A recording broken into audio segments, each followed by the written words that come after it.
Ito ay rated SPG. Striktong patnubay at gabay ng magulang ang kailangan. Maaaring may masiselang tema, lengguwahe, karahasan, sexual, horror o droga na hindi angkop sa mga... Sa gitna nga ng paglalasing nito ni Felma ay doon pa nga niya makikilala ang taong tutulong nga sa kanya upang bumangon nga itong si Felma sa buhay. Dahil napapariwara na nga ang buhay nito ni Felma simula nga nang maiwan nga siya nito ni Manuel at pinagbabawalan pa nga siya nito ni Hazel na humingi nga ng sustento dito nga kay Manuel na para nga sa kanyang mga anak.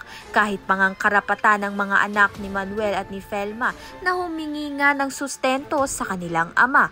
At dahil dito, ang alak nga ang naging kasangga nito ni Felma dahil panandalian nga niyang nakalimutan ng mga sakit. Subalit ang resulta naman nga ito ay napapabayaan naman nga niya ang kanyang mga anak. At ito ngang si Jeff ay natutunan ngang magnakaw sa isang ale. Kaya naman nga't mapaparusahan nga hindi itong si Jeff kundi itong si Felma. Sa kabilang banda naman nga nagdaan nga ang mga taon at ito ngang si Felma ay naitaguyod naman nga niya ng maayos ang kanyang pamilya at lumaki nga itong si Jeff at si Andrea na kinasusuklaman ng kanilang ama na si Manuel dahil nga ramdam na ramdam nga nila noon ang pag-iiwan nga sa kanila ng kanilang ama. Samantalang ito ngang si Colleen ng bunsong anak nila ay nangungulila pa nga rin sa kanyang ama dahil hindi naman nga niya ito nasilayan nung pagkabata niya.